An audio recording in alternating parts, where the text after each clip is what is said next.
Hello guys guys नमस्ते guys. JMD Mitra help desk Rajasthan में आपका वेलकम है। गाइस मैं आपको आज जो जनाधार में जितनी एडिटिंग होती है, जनाधार में क्या क्या वर्क कर सकते हैं, उसके बारे में मैं आपको डिटेल से बताऊंगा। तो गाइस सबसे पहले मैं आपको बताना चाहता हूँ कि गाइस मैं अपने जो मित्रा का वर्क है, ये वही मित्रा का वर्क, सारा मित्रा का वर्क आपके जो JMD Mitra help desk Rajasthan YouTube channel है उसके माध्यम से आपको टोटल डिटेल्स मिल जाएगी टाइम टू टाइम। उसके अलावा मिलती रहती है अनेक प्रकार की लेटेस्ट जानकारी हो, या अनेक प्रकार की जो गवर्नमेंट से रिलेटेड भर्तियां हो या प्राइवेट से भर्ती संबंधित भर्तियां हो, तो सभी प्रकार की जो वैकेंसीज हो उसके बारे में मैं आपको डिटेल से बताता हूँ। उसके अलावा गाइज सबसे पहले मैं आपको बताना चाहता हूँ कि आज के जो प्रेजेंट टाइम में जो सबसे बड़ी जो डॉक्यूमेंट्स की बात की जाए, तो सबसे बड़े डॉक्यूमेंट्स सबसे पहले आधार था। आधार के बाद में अभी प्रेजेंट टाइम में जनाधार होता जा रहा है। आप सभी को मालूम होगा कि आप कोई सा भी फॉर्म फिल करवाते हो, जैसे आप आपका जाति मूल का फॉर्म फिल करवाते हो, या आप आपके जो कृषि विभाग से संबंधित पाइपलाइन की फार्म ऑनलाइन कराते हो, या तारबंदी का फार्म ऑनलाइन कराते हो, या आपकी स्कॉलरशिप का फॉर्म ऑनलाइन कराते हो, या आप आपके डीसी पे आपके कॉलेज के जो फॉर्म अप्लाई करवाते हो, या इसके अलावा बहुत सारे फॉर्म ऐसे हैं जिनमें जनाधार नंबर की जरूरत पड़ती है, बहुत ही आवश्यकता पड़ती है जनाधार की। तो अपन क्या करते हैं, तो जनाधार के लिए अपन जनाधार नंबर अटैच करते हैं। तो सबसे बड़ी प्रॉब्लम से यह आती है कि लोग जनाधार को मतलब जानते नहीं है। जानने का मतलब यह है कि जनाधार क्या चीज़ है और जनाधार कैसे वर्क करता है। तो आप सभी लोगों को मैं बताना चाहता हूँ अपना ये यूट्यूब चैनल है, यूट्यूब चैनल के माध्यम से, कि आप आपका जो जनाधार है, पहले भामाशाह था, उसका नाम चेंज करके अभी जनाधार कर दिया गया है साल 2 साल से। तो आप सबसे पहले जनाधार है उसको आप टाइम से टाइम टू टाइम अपडेट कराए। तो सबसे पहले देखो आपका नाम है, तो नाम को आप आपके जो गवर्नमेंट डॉक्यूमेंट्स है, जैसे कोई लड़का लड़की पढ़ाई कर रहे हैं तो उनके उनके 10th 12th की मार्कशीट के अकॉर्डिंग जो स्पेलिंग है, डेट ऑफ बर्थ है, मदर्स फादर्स नेम है, वे सारी चीज़ें आप मतलब आपके जो मार्कशीट के अकॉर्डिंग करें। क्योंकि हाल ही में एक या समथिंग 1 साल होने वाला है, या हो जाएगा लगभग आने वाले टाइम पे। तो उस टाइम से एक न्यूज आई थी कि आप आपके नाम, जाति, लिंग और डेट ऑफ बर्थ मतलब जन्म तारीख, ये चारों चीजें आप एक बार अगर आप चेंज कर देते हो, उसके बाद में आप इनका बार बार चेंज नहीं कर सकते हो, ये चेंज करना संभव नहीं है। इसलिए आपसे हाथ जोड़ कर ये निवेदन है कि आप आपका जो जनाधार कार्ड है उसके लिए आप बार बार उसको अपडेट कराने नहीं जाए। जो भी आपके जनाधार में अपडेट करना है वो आप एक साथ सबके डॉक्यूमेंट्स अटैच करवाए। जैसे आपका नाम हो गया, डेट ऑफ बर्थ हो गई, मदर्स फादर्स नेम हो गए, आपके विवाहित अविवाहित जो है उसमें उसकी डिटेल्स आप फिल करो। इसके अलावा आपकी जो क्वालिफिकेशन है वह क्वालिफिकेशन उसमें अटैच करवा दो। इसके अलावा क्वालिफिकेशन अटैच होने के बाद उसमें आप अदर डिटेल्स होती है उसमें, जैसे इनकम से संबंधित, तो स्टूडेंट हो तो आपकी इनकम 00 करवा दो, या मदर्स फादर्स की इनकम जो है आपके 40,000 50,000 ईयरली, तो वह उसमें फिल करवा दो। उसके अलावा आप सभी के जो अकाउंट नंबर अटैच करवा दो, उसके अंदर जिस भी बैंक का अकाउंट है उस बैंक के जो अकाउंट नंबर है वो उसमें आप अटैच करा दो, आईएफसी सहित, और अच्छी तरीके से देख के मैच करवा के कि आपके जो अकाउंट नंबर है वो सही है, उसी को ही आप मैच अपलोड करवाए मैच करने के बाद। इसके अलावा जो आपका एड्रेस प्रूफ है, तो सबसे पहले हेड फैमिली में जो एड्रेस होता है उस एड्रेस को आप आपका जो सही एड्रेस है, सही एड्रेस के अकॉर्डिंग उसको फिल करवाइए। एड्रेस के बाद में अदर डिटेल्स है, अदर डिटेल्स में आपके मोबाइल नंबर है, तो मोबाइल नंबर बार बार चेंज नहीं करें। बहुत सारे लोग क्या करते हैं कि मोबाइल नंबर चेंज कर देते हैं। एक बार अपडेट करवाए जनाधार में, दूसरी बार में दूसरे मोबाइल नंबर, भाई यार वो मेरे मोबाइल नंबर तो खो गए हैं और मोबाइल भी बंद या खो गया है या सिम ही बंद हो गई है, या मतलब सिम ही नहीं चल रही है, या मेरे को पता ही नहीं है कौन से नंबर थे। तो ऐसा नहीं होना चाहिए। इसके अलावा गाइज तो सबसे बड़ी बात यह है कि आपका जनाधार टाइम टू टाइम अपडेट करवाए सारा डाटा। जैसे आप देखो सबसे पहले आधार नंबर उसमें अटैच है, आधार नंबर के बाद में अपने जो मोबाइल नंबर अटैच है, जीमेल आईडी अटैच कर सकते हैं उसके अंदर। उसके अंदर अगर गवर्नमेंट सर्वेंट है तो गवर्नमेंट सर्वेंट की आरजेबी आईडी जो आईडी होती है वह आईडी उसमें अटैच कर सकते हैं। इसके अलावा आपके ड्राइविंग लाइसेंस अटैच कर सकते हैं, पैन कार्ड अटैच कर सकते हैं, जो आपकी पेंशन के पीपीओ नंबर है वो पीपीओ नंबर अटैच कर सकते हैं। इसके अलावा आपके जो श्रमिक कार्ड है श्रमिक कार्ड की डिटेल अपडेट कर सकते हैं। इसके अलावा जो अदर आपके राशन कार्ड नंबर उसमें अटैच है। तो कहने का मतलब टोटल जो डॉक्यूमेंट्स है ऑल आवर डॉक्यूमेंट्स आपका जन आधार में सेव हो सकता है या सेव करवा सकते हैं। तो गाइज आप प्रेजेंट टाइम में इस सारी कठिन परिस्थितियों को देखते हुए, कठिन परिस्थिति का मतलब आपको बहुत सारी समस्याओं का सामना करना पड़ेगा अगर आपके जन आधार में अगर कोई डाटा गलत होगा तो आपको डाटा गलत करना ही नहीं है। अगर एक बार डाटा अगर गलत हो जाता है तो सेकंड बार में आप आपके डाटा का सुधार नहीं कर सकते हैं गाइज। तो सबसे बड़ी बात यह है कि आप अपना डाटा जो जन आधार का वह सोच समझ के ही अपडेट करवाए। इसके अलावा गाइज मैं आपको बताना चाहता हूं कि हाल ही में कल परसों के अंदर एक और नई अपडेट आई है जन आधार के अंदर। अगर आप आपके जो मोबाइल नंबर अपडेट करवाना चाहते हैं, मैंने कल ही देखी थी ये अपडेट आपके, अगर आप मोबाइल नंबर अपडेट कराना चाहते हैं तो जो आपके ओल्ड मतलब पुराने जो मोबाइल नंबर अटैच है जन आधार में, सबसे पहले उसमें ओटीपी जाएगी। उसके बाद अगर नए नए मोबाइल नंबर उसमें अटैच होंगे तो आपको ध्यान रखना होगा कि जो आपके जो सिम है या मोबाइल नंबर है उसको बार बार चेंज नहीं करें। जो एक ही मोबाइल नंबर है वो एक ही मोबाइल नंबर अटैच रखे गाइज, ये सबसे बड़ी बात है। तो मैं आपको आज जन आधार कार्ड की जो टोटल सर्विसेज होती है, जैसे सबसे पहले जन आधार ई जन आधार कार्ड डाउनलोड करना, ई मित्र के अंदर जो ई मित्र पोर्टल है उसके अंदर सारी डिटेल्स मैं आपको डिटेल से बताऊंगा। तो जन आधार डाउनलोड तो हो गया, उसके अलावा सेकंड जेनरिक सर्च देखेंगे, उसके बाद में जन आधार का जो स्टेटस है वो चेक करते हैं, उसके बारे में डिटेल से बताऊंगा मैं आपको। उसके अलावा जो एडिटिंग की प्रोसेस है, एडिटिंग में क्या क्या एडिटिंग करते हैं, कैसे करते हैं, क्या करना चाहिए, वो सारी डिटेल मैं आपको डिटेल से बताऊंगा।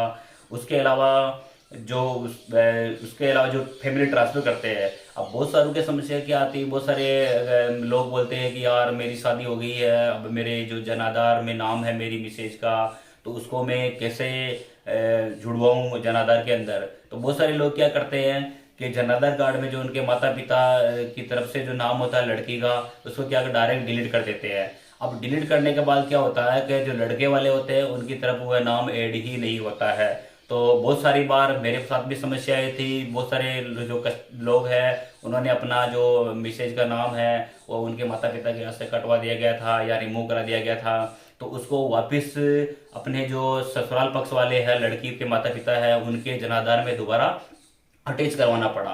वो अटैच करवाने के बाद फिर उसको जो ससुराल लड़के वाले हैं उनकी तरफ उनको फैमिली ट्रांसफर किया गया। तो ट्रांसफर करने के बाद ही फैमिली ट्रांसफर ऑप्शन आता है, उससे ट्रांसफर किया गया सदस्य को, उसके बाद वो उसमें उसको स्प्लिट ऑप्शन के बाद अलग किया गया।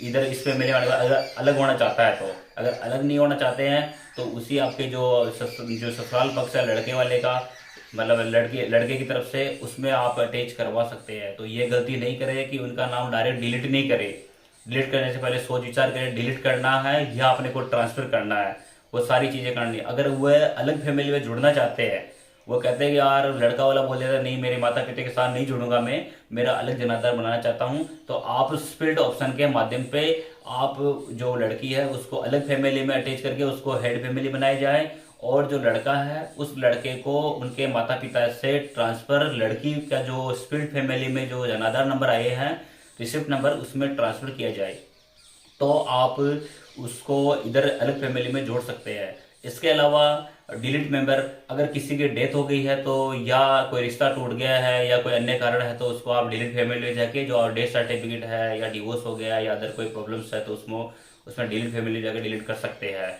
इसके अलावा गाइज बहुत सारे जो ऑप्शन है उसके अंदर, तो उसको आप डिटेल से देखें और मैं उसको उसके बारे में डिटेल से आपको जानकारी दूंगा गाइज। तो आप को ले चलता हूँ मैं मेरी कंप्यूटर की स्क्रीन पे, तो चलते हैं गाइज कंप्यूटर की स्क्रीन पे। मैं लेके आ गया हूँ आपको जनाधार के पोर्टल में। तो जनाधार के पोर्टल में देखो यहाँ पे जनाधार का पूरा लोगो बता रखा है, ये जनाधार का लोगो है, ये जनाधार पोर्टल पे आ गए हैं। और यहाँ पे महत्वपूर्ण 2 सर्विस दी गई है। जनाधार में महत्वपूर्ण 2 सर्विस है, 2 सर्विस के अंदर एनरोलमेंट और इसके अलावा सीडिंग, तो अपन को क्या है कि सीडिंग ऑप्शन है, सीडिंग ऑप्शन के अंदर ही अपने को सारी सर्विसेज आती है। तो सीडिंग के अंदर लगभग क्या टोटल 17 तरह की सर्विसेज आती है। तो जो 17 तरह की सर्विसेज है, तो 17 तरह की सर्विसेज के बारे में मैं आपको डिटेल से बताऊंगा एक एक करके कौन सी सर्विस क्या काम आती है। तो आप ध्यानपूर्वक समझे, देखें और वीडियो को आगे शेयर करें, लाइक करें, कमेंट करें, सब्सक्राइब करें।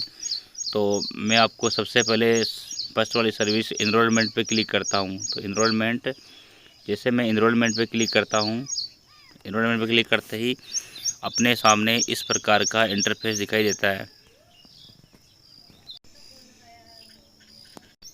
तो सबसे पहले इसमें जनाधार ई कार्ड आ रहा है, उसके बाद में फैमिली इनरोलमेंट स्टेटस आ रहा है, उसके बाद में जेनरिक सर्च आ रहा है, जेनरिक सर्च के बाद में नॉलेजमेंट रिसिप्ट आ रहा है, उसके बाद में न्यू फैमिली इनरोलमेंट है, उसके बाद में अगला जो सॉफ्टवेयर है, ऐप है, उसमें है ऐड मेंबर है, पेंडिंग फैमिली इनरोलमेंट है, उसके बाद में डिलीट हेड ऑफ फैमिली है, HO ऐप अपलोड डॉक्यूमेंट्स है, उसके बाद में डिलीट मेंबर है, डिलीट मेंबर के बाद में इनरोलमेंट एडिटिंग है, उसके बाद में कार्ड डिस्ट्रीब्यूशन है, फिर रिपोर्ट्स है, उसके बाद में ट्रांसफर फैमिली है, उसके बाद में हेड ऑफ फैमिली चेंज है, जो अगला ऐप रहेगा वह है स्प्लाइट फैमिली है, उसके बाद में ऑफलाइन सीडिंग है।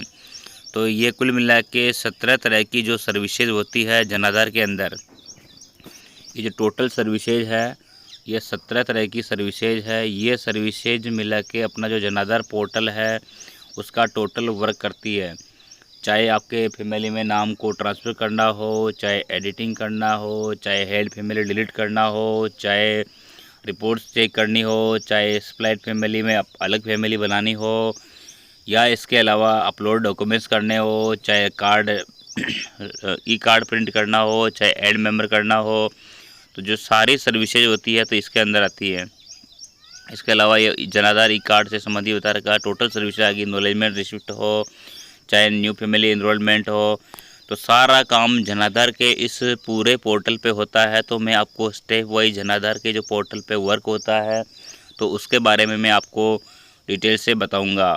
तो सबसे पहले अपन जो जनाधार सर्च करते हैं ई कार्ड, जनाधार ई कार्ड सर्च करने के लिए सबसे पहले अपने को या तो जनाधार नंबर की ज़रूरत पड़ती है, या फिर जनाधार रिसिप्ट संख्या की ज़रूरत पड़ती है, या फिर आधार कार्ड की। तो सबसे पहले गाइस महत्वपूर्ण बात यह है कि आधार कार्ड से जनाधार डाउनलोड नहीं होता है, केवल जनाधार संख्या से, उसके अलावा रसीद संख्या से होता है। तो रसीद संख्या के लिए अपने को वापस मेन डैशबोर्ड पे जाना होगा। जैसे डैशबोर्ड पे जाते हैं तो अपने को जो ये जेनरिक सर्च ऑप्शन दे रखा है, तो जेनरिक सर्च ऑप्शन है, तो जेनरिक सर्च में अपने को सर्च करना होगा। जैसे जेनरिक सर्च पे क्लिक करते हैं तो अपने सामने ऐसा इंटरफेस दिखाई देता है।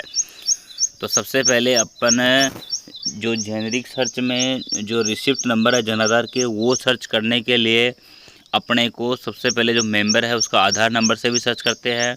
उसके अलावा अगर मेंबर को पेंशन मिलती है तो पेंशन के PPO नंबर से भी कर सकते हैं। चाहे फैमिली में कोई सा भी कैंडिडेट हो उसके PPO नंबर से भी अपन जनाधार रिसिप्ट संख्या या जनाधार नंबर सर्च कर सकते हैं। इसके अलावा अकाउंट नंबर से सर्च कर सकते हैं। उसके अलावा मोबाइल नंबर से सर्च कर सकते हैं, नरेगा जॉब कार्ड नंबर से सर्च कर सकते हैं, राशन कार्ड नंबर से, जनाधार मेंबर ID से। उसके अलावा ये सारी चीज़ें अगर अपने पास अवेलेबल नहीं है तो इसके अलावा अदर जो ऑप्शन दे रखा है, तो अदर ऑप्शन के माध्यम से भी अपन जनाधार का जो रिसिप्ट नंबर है वो अपन सर्च कर सकते हैं। तो अदर में बता रखा है इसके अंदर, अदर में जैसे आप डिस्ट्रिक्ट, उसके बाद में रूरल यस या नो है, उसके बाद में आप ब्लॉक लेवल से हो तो ब्लॉक लेवल का नाम यहाँ पे ऐड करना है, आप कौन से ब्लॉक के रहने वाले हो, उसके बाद में आपके ग्राम पंचायत के बाद में आपका जो हेड ऑफ फैमिली नेम है, उसके बाद में head of family father's name है, head of family sponsor name है। ये सारी चीज़ें सर्च करने के बाद इसको सर्च करते ही अपने सामने रिसिप्ट नंबर ओपन हो जाते हैं। तो मैं मेरे मोबाइल नंबर से मेरा रिसिप्ट नंबर है वो सर्च करके आपको बताता हूँ अभी प्रेजेंट टाइम में। तो जो मेरे मोबाइल नंबर है उससे मैं आपको मेरे रिसिप्ट नंबर सर्च करके बता रहा हूँ। तो मोबाइल नंबर फिल करने के बाद आपको जो ये सर्च ऑप्शन दे रखा है, तो ये सर्च ऑप्शन पे क्लिक करना होगा। जैसे सर्च ऑप्शन पे क्लिक करता हूँ मैं, जैसे सर्च ऑप्शन पे क्लिक करता हूँ तो आपके सामने ये मेरी रिसिप्ट संख्या ओपन हो जाती है। इसमें सबसे पहले इनरोलमेंट, फिर आधार के लास्ट के 4 डिजिट, फिर हॉप नेम आ जाएगा इसमें, फिर स्पॉन्सर नेम इसमें नहीं दे रखा। उसके अलावा फादर्स नेम आ जाएगा, मदर्स नेम आ जाएगा। उसके बाद में इसमें एक कैंडिडेट है, तो एक कैंडिडेट है तो एक पे क्लिक करते हैं अपन। जैसे एक कैंडिडेट पे क्लिक करते हैं तो अपने को अपनी रिसिप्ट संख्या इसमें प्राप्त हो जाती है। तो रिसिप्ट संख्या प्राप्त करने के लिए यहाँ पे क्लिक करते हैं, अपने को रिसिप्ट संख्या मिल जाएगी। क्योंकि अभी मेरे पास रिसिप्ट संख्या उपलब्ध नहीं हो रही है, पर ये देखो यहाँ पे रिसिप्ट संख्या बता रखी है। तो आप इसको कॉपी करके आप इसको पेस्ट कर सकते हो जहाँ पे भी आपके काम में लेना हो। तो अपन ई श्रम जो ई कार्ड है या ई जनाधार कार्ड है, उसको अपन डाउनलोड करने के लिए अपने को बैग जाना पड़ेगा। जैसे अपन बैग चलते हैं ई जनाधार कार्ड के लिए, तो सबसे पहले ई जनाधार कार्ड पे क्लिक करेंगे, फिर रिसिप्ट संख्या सेलेक्ट करेंगे। उसके बाद में जो अपन ने जो नंबर रिसिप्ट नंबर लिए थे, कॉपी किए थे, इसको कंट्रोल वी कर दो। जैसे कंट्रोल वी करते हैं तो अपने सामने ई कार्ड प्राप्त हो जाता है। तो ई कार्ड प्राप्त होने का मतलब ये है कि अगर आपके ई कार्ड बना हुआ है तभी आप आपका जो जनाधार कार्ड है वो डाउनलोड कर सकते हैं। परंतु गाइज मेरे क्या है कि जनाधार कार्ड संख्या अभी मतलब इनरोलमेंट नहीं हुई है, जारी नहीं की गई है, तो इसलिए मेरा ई कार्ड डाउनलोड नहीं हो रहा है। तो अपन जैसे बे करके जो अपन स्टेटस है, स्टेटस चेक करते हैं, उसमें मैं आपको बताता हूँ। तो जैसे अपन डैशबोर्ड पे क्लिक करते हैं, डैशबोर्ड पे क्लिक करते ही अपने को फैमिली इनरोलमेंट स्टेटस पे चेक करना होगा। जैसे फैमिली इनरोलमेंट स्टेटस पे चेक करते हैं तो अपने को यहाँ पे रिसिप्ट संख्या फिल करनी होगी। जो अपने रिसिप्ट संख्या ली थी जनाधार से जेनरिक सर्च से, वह रिसिप्ट संख्या यहाँ पे फिल करते हैं। फिल करने के बाद इसको कंट्रोल वी करते हैं, मतलब पेस्ट करते हैं। जैसे अपन पेस्ट करेंगे, पेस्ट करने के बाद रिसिप्ट संख्या पेस्ट करने के बाद अपन सर्च करेंगे। जैसे ही सर्च करते हैं तो अपने सामने ऐसा इंटरफेस दिखाई देता है। तो यहाँ पे रसीद संख्या आ गया, परंतु यहाँ पे देखो जनाधार कार्ड ई कार्ड इसलिए डाउनलोड नहीं हो रहा है क्योंकि मेरे यहाँ पे अभी जनाधार कार्ड जो है वो जारी नहीं हुआ है, अलॉटमेंट नहीं हुआ है, इसलिए यहाँ पे डाउनलोड नहीं हो रहा है। तो आपके भी ये प्रॉब्लम आ सकती है। अगर यहाँ पे जनाधार कार्ड नंबर आ जाते तो आप आपका जनाधार कार्ड जनाधार ई कार्ड सर्विस से आप डाउनलोड कर सकते हैं। इसके अलावा आगे जो डिटेल्स दे रखी है वो डिटेल्स के बारे में बताता हूँ कि यहाँ पे टोटल डिटेल्स आप चेक करो। इसमें देखो जनाधार संख्या नहीं है, उसके अलावा रिसिप्ट संख्या है, नामांकन तिथि है, एनएफएससी अगर आपके गेहूँ मिलते हैं, आप एनएफएससी में खाद्य सुरक्षा में जुड़े हुए हैं तो यहाँ पे यस होगा, वरना उपलब्ध नहीं लिखा हुआ आएगा। इसके अलावा अपना जो कैंडिडेट है, कैंडिडेट की टोटल डिटेल्स इसमें आ जाएगी। उसके अलावा मुखिया निरस्तीकरण किया हो तो यहाँ पे आ जाएगा। इसके अलावा अगर आपने जनाधार कार्ड में अगर सत्यापन करवाया है या कुछ एडिटिंग करवाया तो एडिटिंग की टोटल डिटेल्स यहाँ पे शो हो जाती है। जैसे आपने जनाधार कार्ड सही करवाया है तो सबसे पहले सही करवाने के बाद में जैसे पक्ष जो वेरिफिकेशन होता है वो आपके ग्राम पंचायत में आपके सचिव साहब होते हैं, उनकी आईडी पे जाता है। उसके अलावा सेकंड आपके ब्लॉक लेवल पे जाता है। थर्ड जयपुर से वेरीफाई होने के बाद कार्ड अनुलिपीकरण सफलतापूर्ण पूर्ण होने के बाद ही आप आपका जनाधार कार्ड प्रिंट करें, उसमें वह सारी डिटेल्स ओपन हो जाती है। तो इस प्रकार आप आपका जो जनाधार कार्ड की डिटेल्स है वो चेक कर सकते हैं। इसके बाद में डैशबोर्ड पे जैसे अपन क्लिक करते हैं तो आगे की सर्विस आती है। अपन ने जनाधार कार्ड, फैमिली इनरोलमेंट स्टेटस और जेनरिक सर्च ये चीज़ें सारी देख ली। इसके बाद में अपने को नॉलेजमेंट रिसिप्ट चेक करना होता है। जैसे अपन नॉलेजमेंट रिसिप्ट पे क्लिक करते हैं, नॉलेजमेंट रिसिप्ट ये बता रखा है, तो नॉलेजमेंट रिसिप्ट पे अपन क्लिक करते हैं तो अपने सामने ऐसा इंटरफेस दिखाई देता है। तो अपने पास अगर टोकन नंबर तो अब टोकन नंबर से आप नॉलेजमेंट रिसिप्ट प्रिंट कर सकते हैं, जनाधार की रिसिप्ट प्रिंट कर सकते हैं। इसके अलावा आपके पास अगर रसीद संख्या तो रसीद संख्या से आप आपका जो जनाधार की रिसिप्ट है उसको आप प्रिंट कर सकते हो। तो मेरे पास अभी प्रेजेंट टाइम में जनाधार रिसिप्ट संख्या है, अभी मैंने आपके सामने कॉपी किया था, उसको मैं पेस्ट कर दूं यहाँ पे। तो जैसे अपने पास जनाधार संख्या है, रिसिप्ट संख्या है, तो जनाधार संख्या नहीं है, उसके बाद में रिसिप्ट संख्या अपने पास, तो यहाँ पे रिसिप्ट संख्या फिल करेंगे। तो मैंने फिल कर दिया। इसके बाद में मैं सर्च करता हूँ। जैसे सर्च करता हूँ तो अपने सामने ऐसा इंटरफेस दिखाई देता है। तो इसमें जो ये टोटल डिटेल्स दे रखी है जनाधार की, इसके रिसिप्ट के अंदर देखो, इसमें टोकन नंबर भी आ गए, कियोस्क संख्या आ गई, कहाँ से कौन से मित्र से बनाया आपने, मुखिया का नाम आ गया, जनाधार संख्या अगर यहाँ पे जारी हो जाती तो यहाँ पे जनाधार संख्या आ जाती। इसके अलावा यहाँ पे रसीद संख्या आ गई और सर्विस यहाँ पे कॉमन रिसिप्ट है। उसके अलावा अपने को यहाँ पे नॉलेजमेंट रिसिप्ट पे क्लिक करना होता है तो अपने को जनाधार की रिसिप्ट प्राप्त हो जाती है। तो जैसे मैं क्लिक करता हूँ तो अपने सामने जनाधार की रिसिप्ट ओपन हो जाती है। देखो अपने सामने जनाधार की पूरी रिसिप्ट आ गई है। इसमें फ़ोटो आ जाता है, जितने भी फैमिली में जितने कैंडिडेट होते हैं, यहाँ पे जो ये फ़ोटो आ रहा है, इसकी जगह जितने भी कैंडिडेट होते हैं उनके सबके यहाँ पे फ़ोटो आ जाते हैं। और इसके अलावा ये रिसिप्ट नंबर है, जस्ट इसके नीचे यहाँ पे रिसिप्ट नंबर दे रखा है। तो आप अगर आपके कोई सा भी वर्क करना चाहते हैं या गवर्नमेंट जो सर्विसेज है उसके अंदर अगर आप रिसिप्ट संख्या को काम में लेना चाहते हैं तो ये रिसिप्ट संख्या आप फिल कर दीजिए। तो आपका जनाधार पोर्टल में अपना जनाधार का डाटा ओपन हो जाता है। आपका जो वर्क है, जैसे जाति मूल बनाना है, या अगर कृषि से संबंधित पाइपलाइन फाइल ऑनलाइन करनी है, या तारबंदी की फ़ाइल ऑनलाइन करनी है, या अदर कोई वर्क है, या पवारा सेट के लिए फ़ाइल ऑनलाइन करनी है, तो इसमें आपके ये रिसिप्ट संख्या काम आ जाएगी। या आपका स्कॉलरशिप का फॉर्म भरना है, कोई सा भी आपके जनाधार से संबंधित काम हो तो ये जो रसीद संख्या है, रसीद संख्या से आपका वर्क हो जाएगा। इसके अलावा आगे चलते हैं तो आगे टोटल डिटेल्स दे रखी इसके अंदर, तो वो डिटेल्स अपन चेक कर सकते हैं। इसको अपन अपने गवर्नमेंट जो वर्क होता है या प्राइवेट वर्क होता है उसमें अपने इसकी जेरोक्स दे के अपन अपना जो वर्क है वो कर सकते हैं रिसिप्ट संख्या से। अगर जनाधार संख्या नहीं है आपके पास तो भी, अगर जनाधार संख्या आ जाए तो आपको कार्ड प्रिंट हो ही जाएगा। अगर जनाधार संख्या भी नहीं है तो आप इस रिसिप्ट संख्या से आपका सारा वर्क आप कर सकते हो। तो चलते हैं आगे की सर्विस में। तो आगे की सर्विस आएगी न्यू फैमिली इनरोलमेंट, नई फैमिली कैसे जोड़े। अब अपने को क्या करना होता है कि जो नई फैमिली होती है, बहुत सारे जनाधार कार्ड बनवाने आते हैं या बनाने के लिए सोचते हैं।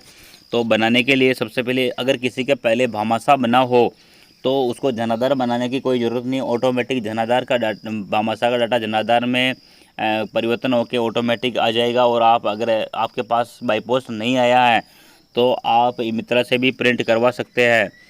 इसके अलावा आपको इसमें न्यू फैमिली एनरोलमेंट पे जैसे अपन क्लिक करते हैं तो क्लिक करने के बाद अपने सामने ऐसा इंटरफेस दिखाई देता है।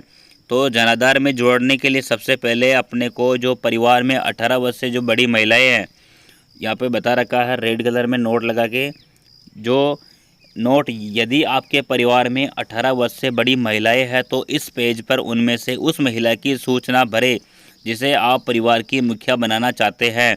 तो यहाँ पे जनाधार कार्ड महिला के नाम पे बनता है। अगर महिला नहीं है फैमिली में तो उसके बाद पुरुष के नाम पे बनता है, बाकी महिला के नाम पे बनता है।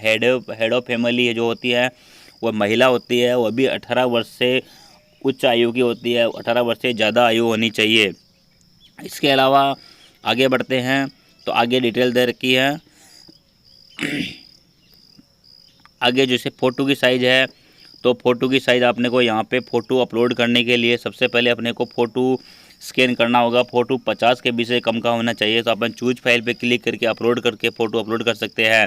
उसके अलावा अगर आपके पास वेब कैम है तो वेब कैम से भी आप फ़ोटो अपलोड कर सकते हैं। उसके बाद में जो अपने जिस कैंडिडेट का नाम जोड़ना चाहते हैं तो उस कैंडिडेट की सारी डिटेल्स भरनी होगी। तो सबसे पहले अपने को जहाँ पे रेड स्टार लग रहा है उसको भरना बहुत ही अनिवार्य है। तो रेड स्टार में सबसे पहले आधार संख्या, तो जिस फैमिली का अपन इनरोलमेंट कर रहे हैं उसको जोड़ रहे हैं तो उसमें आधार संख्या, उसके रिसिप्ट संख्या से भी काम हो सकता है। फिर मुखिया का नाम इंग्लिश में, उसके बाद मुखिया का नाम हिंदी में होगा। क्या मुखिया अल्पसंख्यक समुदाय से है तो है यस, है तो यस होगा, बाकी नो होगा। उसके बाद परिवार की श्रेणी, अब परिवार की श्रेणी में रहेगा इसमें आप कौन सी श्रेणी से हो, भूमिधारक भूधारक श्रेणी चयन, भूमि है या नहीं है, भूमिहीन है तो भूमिहीन कर दो, भूमि नहीं है तो उस हिसाब से कर दो। अब परिवार श्रेणी में आप EWS से है, जनरल से है, या अन्य पिछड़ा वर्ग से है, या OBC सेंट्रल से है, या SBC से है, या SC ST से है। जिसी भी कास्ट से हो आप उसको आप सेलेक्ट कर लीजिएगा। उसके बाद में आपको कास्ट चेंज करनी होगी। अब कास्ट में सारी कास्ट आ जाती है, देखो जैसे सवाल का आ गया, जायसवाल आ गया, पटेल आ गया, कनबी आ गया, पटेल, पाटीदार, कुलमी, पिजारा, खेलदार। उसके अलावा जितनी भी जातियाँ होती है सारी जातियाँ इसमें आ गई। तो इसमें से आपकी जो जाति है उसको आप सेलेक्ट करके ओबीसी के अंदर, तो जैसे सैनी आ गया तो सैनी पे क्लिक कर लिया तो सैनी की 49 नंबर पे है। इसके अलावा भूमि भूमि से हो गया, भूमि का प्रकार की अगर आपके पास दोनों है, बोथ लेवल से सिंचित है, सिंचित तो आप सिंचित दोनों कर दीजिए। बोथ लेवल अगर आपके पास सिंचित भी है और असिंचित भी है तो उस तरीके से आप सेलेक्ट कर लें, जो भी आपके ज़मीन है उस हिसाब से। उसके अलावा अपना जो एड्रेस है वो एड्रेस फिल करना होता है। क्या आप ग्रामीण क्षेत्र से है तो ग्रामीण क्षेत्र से है तो येस या नो करना होगा। अगर शहरी से है तो आपके पास, अगर शहर में रहते हैं तो अपन को मकान संख्या फिल करनी होगी, बाकी कोई दिक्कत नहीं है। फिर आपका ज़िला कौन सा है, ज़िला अगर आपका जो भी ज़िला है वो ज़िला यहाँ पे फिल कर सकते हैं, चाहे बूंदी हो, चाहे दौसा हो, चाहे भीलवाड़ा हो, चाहे जयपुर हो, चाहे झालावाड़ हो, कोटा हो, नागौर हो, पाली हो, सिरोही हो, सीकर हो, उदयपुर हो, श्रीगंगानगर हो, जो भी आपका ज़िला है तो यहाँ पे आप ज़िला सेलेक्ट कर लीजिएगा। तो भीलवाड़ा से हूँ तो भीलवाड़ा कर लिया। उसके बाद में आप कौन सी तहसील से हैं वो तहसील सेलेक्ट करें। जिस भी तहसील से आप निवासी हो, आसीन, बिजोलियाँ, बदनौर, बनेड़ा, हुरडा, जाजपुर, करेड़ा, मांडल, रायपुर, साड़ा, साफरा, जिस भी भीलवाड़ा के अंदर अब आप कौन सी तहसील से हो तो उस तहसील को सेलेक्ट कर लीजिएगा। उसके बाद में आपकी ग्राम पंचायत कौन सी है तो ग्राम पंचायत के अकॉर्डिंग आप आपकी ग्राम पंचायत सेलेक्ट कर लीजिएगा। जो भी आपकी ग्राम पंचायत है तो ग्राम पंचायत को सिलेक्ट करें। जैसे सक्करगढ़ है तो सक्करगढ़ कर लिया। उसके अलावा आपका गांव कौन सा है, बालापुरा, भोपालपुरा, बरच की डूंगरिया, देवी सिंह खेड़ा, जोहर, पन्ना का खेड़ा, सक्करगढ़, अगर आपका जो भी गांव है इसमें तो उसको सेलेक्ट करें। इसी तरह से आप आपका जो गांव होता है उसको गांव को सेलेक्ट कर लीजिएगा। ये सारी चीज़ें सेलेक्ट करने के बाद आपको आपका जो पिन कोड नंबर वह पिन कोड नंबर फिल करना होता है। जो भी आपका पिन कोड नंबर है वह आप पिन कोड नंबर फिल कर लीजिएगा। जैसे आप पिन कोड नंबर फिल करते हैं तो आपका जो पता है इंग्लिश में और हिंदी में ऑटोमेटिक शो हो जाता है। उसके बाद में जो आपका ईमेल है, उसके बाद में मोबाइल नंबर है, उसके बाद में मकान श्रेणी है, मकान कच्चा है पक्का, उस हिसाब से मकान श्रेणी में जो आपका मकान है वो मकान ऑटोमेटिक यहाँ पे शो हो जाएगा। बंगला, अपार्टमेंट, मकान, री, स्वतंत्र मकान।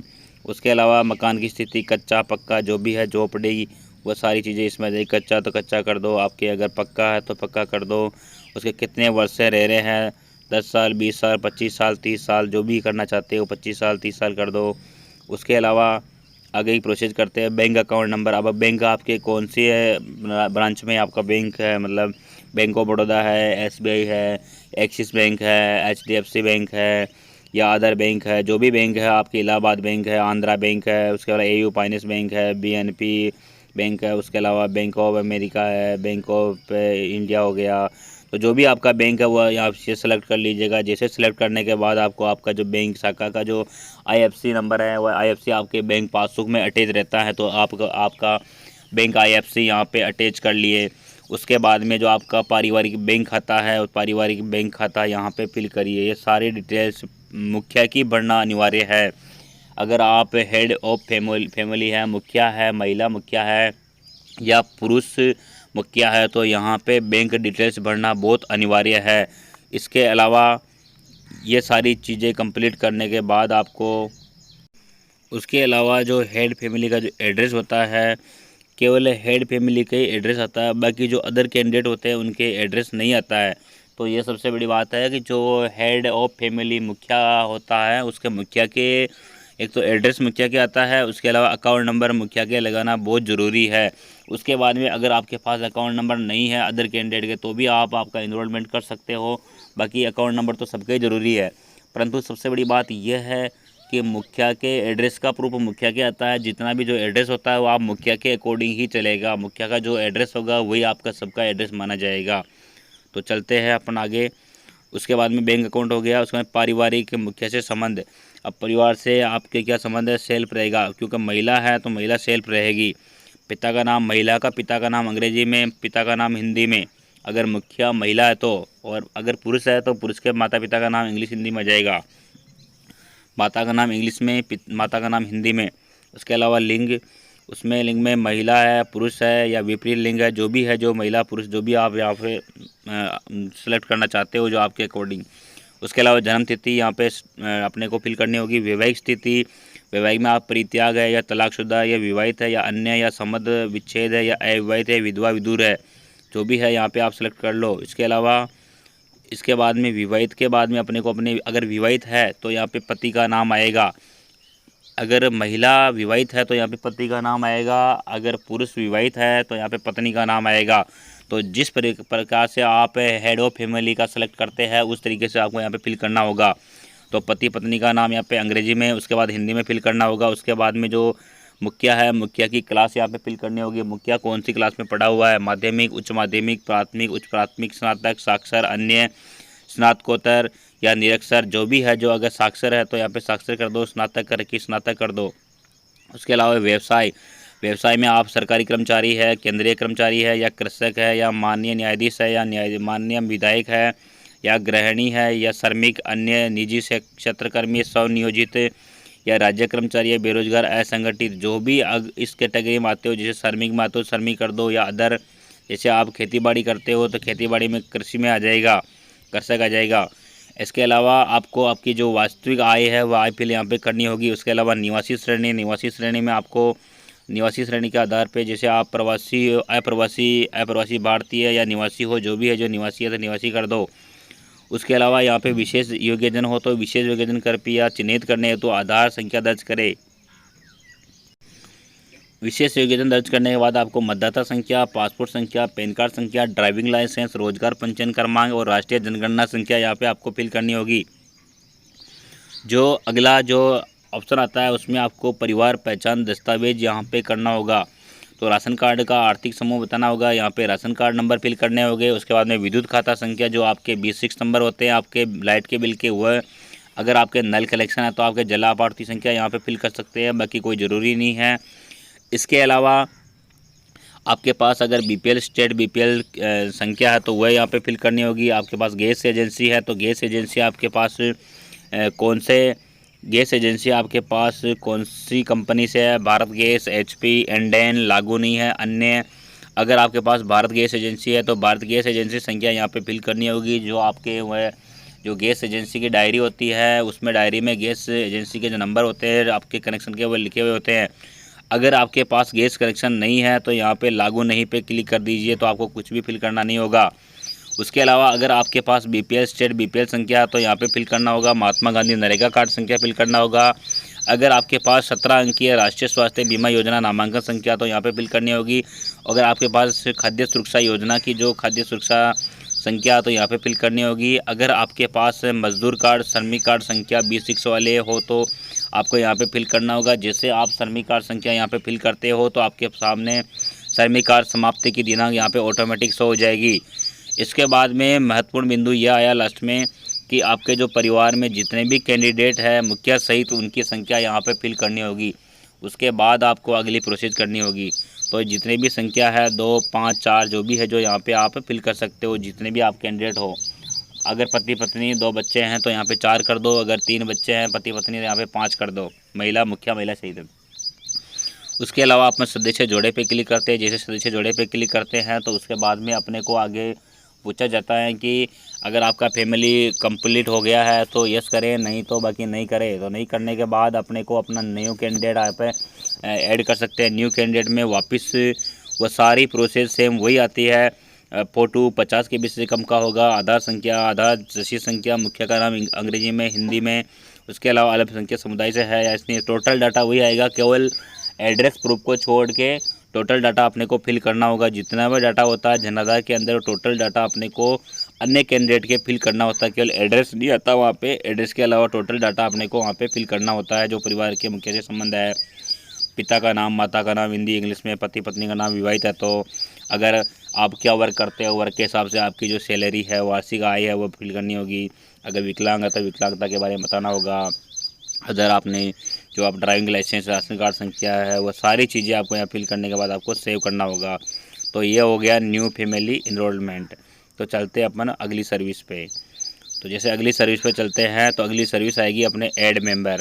तो अपने जैसे न्यू फैमिली इनरोलमेंट किया था उसमें अपने को ऐड मेंबर करना है। तो ऐड मेंबर करने के लिए अपने को यहाँ पे सबसे पहले रिसिप्ट संख्या की ज़रूरत पड़ती है या जन आधार की ज़रूरत पड़ती है या आधार संख्या की ज़रूरत पड़ती है। तो मेरे पास यहाँ पे जनाधार संख्या है। तो जैसे मेरे पास जनाधार संख्या है तो मैं इसमें खोजे पे क्लिक करता हूँ तो यहाँ पे आगे प्रोसेस ओपन हो जाती है।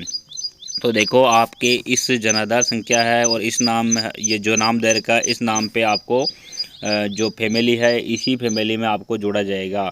आप ध्यानपूर्वक रसीद संख्या अच्छी तरह से चेक कर ले, वरना आगे जाके आपको वापस दोबारा फिल करना होगा।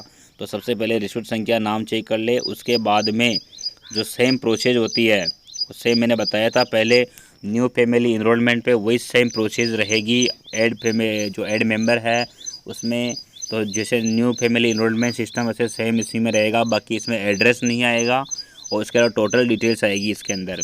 तो इसमें सदस्य की फ़ोटो वही 50 के बीच से कम की होनी चाहिए, आधार संख्या होनी चाहिए, उसके अलावा आधार संख्या की इसमें डॉक्यूमेंट्स अपलोड करने होते हैं बाद में, जब भी आगे फाइनल सबमिट करते हैं उसके बाद में। तो परिवार के मुखिया से संबंध आ जाएगा, माता पिता का नाम हिंदी इंग्लिश में आ जाएगा, अल्पसंख्यक समुदाय से यस नो आ जाएगा, जाति आ जाएगी, लिंग आ जाएगा। उसके अलावा आप अगर विकलांग है तो विकलांगता का आ जाएगा, परिवार की श्रेणी आ जाएगी, जाति आ जाएगी, आपका व्यवसाय आ जाएगा, वास्तविक आय आ जाएगी।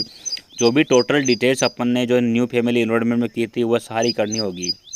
उसके बाद अपन सदस्य जोड़े पे क्लिक करते हैं। जैसे हम सदस्य जोड़े पे क्लिक करते हैं तो अपने सामने एक अलग से इंटरफेस दिखाई देगा। उसमें अपने को लास्ट एंड फाइनल सदस्य सेव करना होता है, तो उसमें आपको यस करना होता है। यस करने के बाद में जो अपना डॉक्यूमेंट्स होता है, नॉर्मल डॉक्यूमेंट्स, आधार के बाद में आपको जो आपका राशन कार्ड है या जन्म प्रमाण पत्र है, वार्षिक आय, पैन कार्ड है, आधार कार्ड है, सारे डॉक्यूमेंट्स अपलोड करने के बाद अपने को ई-केवाईसी करनी होती है। तो ई-केवाईसी करने के लिए अपने को अपलोड डॉक्यूमेंट्स करने होते हैं। अपलोड डॉक्यूमेंट्स में लास्ट एंड फाइनल सबमिट करने के बाद आपका जो जनाधार में ऐड नेम है वो ऐड कंप्लीट हो जाएगा। उसके बाद में आप रिसिप्ट संख्या प्रिंट कर सकते हैं। तो अपन जैसे अगली सर्विस पे चलते हैं। तो जैसे अपने ऐड मेंबर हो गया, उसके बाद में पेंडिंग फैमिली इनरोलमेंट, जो अगर आपके पास पेंडिंग फैमिली इनरोलमेंट पड़ा है, आपने फैमिली का इनरोलमेंट कर दिया है परंतु आपने डॉक्यूमेंट्स अपलोड नहीं किए हैं, तो उसको चेक करने के लिए यहाँ पे रिसिप्ट संख्या को पेस्ट करिए। जैसे आप रिसिप्ट संख्या पेस्ट करते हैं तो जैसे रिसिप्ट संख्या यहाँ पे फिल करने के बाद आप जैसे खोजे पे क्लिक करते हैं तो आपके सामने यहाँ पे रिसिप्ट संख्या नहीं आएगा, जनाधार संख्या आएगा। तो जनाधार संख्या से आप आपके जो रिसिप्ट संख्या है या आधार संख्या से आ जाएगा। तो आप यहाँ पे आपका जो पेंडिंग है वह सर्च कर सकते हैं। उसके अलावा जो पेंडिंग, अगर मेरे पास पेंडिंग नहीं है इसलिए मैं सर्च नहीं कर रहा हूँ, बाकी मेरा आएगा भी नहीं इसमें। और इसके अलावा आपकी अगर पेंडिंग है तो पेंडिंग आप यहाँ पे सर्च करने के बाद जो आपकी पेंडिंग फैमिली रहती है जिसमें डॉक्यूमेंट्स अपलोड नहीं होते हैं या कुछ अदर प्रॉब्लम्स होती है, तो आप यहाँ पे जाके पेंडिंग फैमिली में जाके आपकी जो रिसिप्ट संख्या है उसको आप चेक कर सकते हैं। इसके अलावा चलते हैं अपन अगली सर्विस में। अगली सर्विस आएगी इसके अंदर है डिलीट होप। अगर आपके हेड फैमिली में कोई समस्या हो जाती है या कोई प्रॉब्लम्स आ जाती है आपके सामने अचानक ही, तो उस हेड फैमिली को आपको डिलीट करना होता है। या कोई हेड फैमिली है तो उसको चेंज करने के लिए उसमें अपने को चेंज करना पड़ता है। या कोई जैसे कोई महिला है तो उसके सामने संबंध विच्छेद हो गया, या कोई कैंडिडेट है मुखिया तो उनकी डेथ हो गई है, तो उसको चेंज करने के लिए अपने को यहाँ पे रिसिप्ट संख्या फिल करनी होती है। रिसिप्ट संख्या फिल करने के बाद अपने को एग्री करना होता है। एग्री बाद अपने ओके करना होता है। जैसे अपन ओके करते हैं तो आगे की प्रोसेस आती है। जो अपने पास कैंडिडेट होता है उसका फिंगर लग जाता है, या उसकी फैमिली से संबंधित अगर कोई कैंडिडेट नहीं है तो उसके जो जनाधार में मोबाइल नंबर अटैच है, तो जैसे मोबाइल में जनाधार नंबर अटैच नंबर होने के बाद आपका जो जनाधार संख्या या उसके अलावा आधार नंबर में जो OTP जाएगी उसके माध्यम से फिंगर से आप ओपन कर सकते हैं। उसके बाद में जो आप जिस हेड फैमिली को चेंज करना चाहते हैं तो उसको सेलेक्ट करिए। उसके जो डॉक्यूमेंट्स है, नॉर्मल डॉक्यूमेंट्स, अब किस वजह से आप हेड फैमिली चेंज करना चाहते हैं तो उसके अकॉर्डिंग आप चेंज करिए। उसके बाद में जैसे आगे की प्रोसेस फिल करने के बाद आपने लास्ट में फाइनल सबमिट करना है। फाइनल सबमिट करने के बाद जो प्रोसेस रहेगी वह प्रोसेस आगे जो आपके जो सचिव होते हैं ग्राम पंचायत में उसके पास चली जाती है। वहाँ से आपके ब्लॉक लेवल से आपके जयपुर लेवल तक जाती है। वहाँ से वेरीफाई होने के बाद आपका जो हेड ऑफ फैमिली चेंज है वह सिस्टम आप चेक कर सकते हो।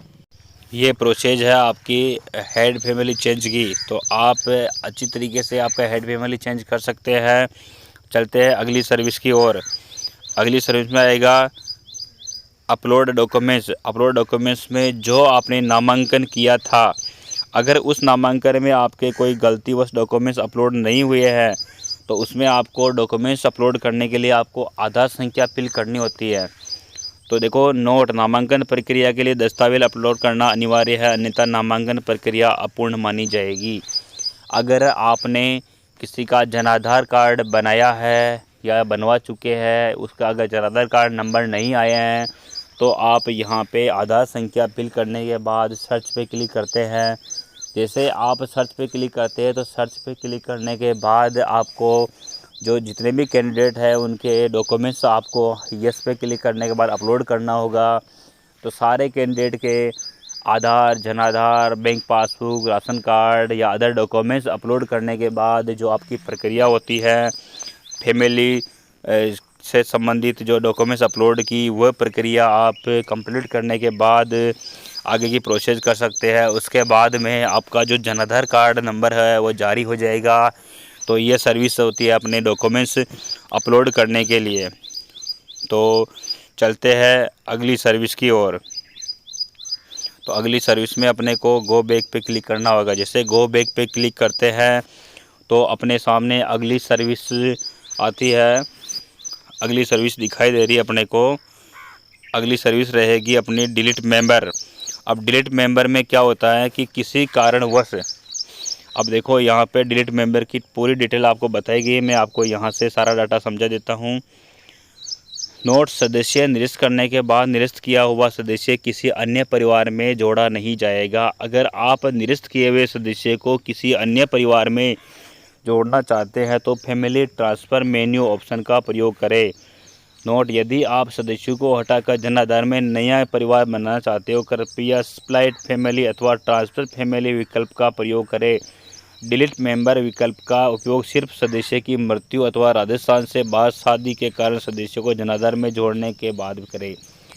अब इससे सबसे बड़ी बात ये बताता हूँ मैं आपको कि डिलीट मेंबर जब ही करें आप जब अगर सदस्य की राजस्थान से बाहर शादी हुई है या अगर किसी की डेथ होगी तभी डिलीट करें।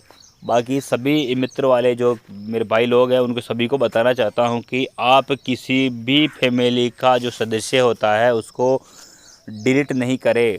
डिलीट करने के बाद वह अगले जनाधार कार्ड में कभी भी नहीं जुड़ सकता है। उसको वापस आपका जिस जनाधार कार्ड से आपने डिलीट किया है उसी जनाधार कार्ड में आपको जोड़ना होगा।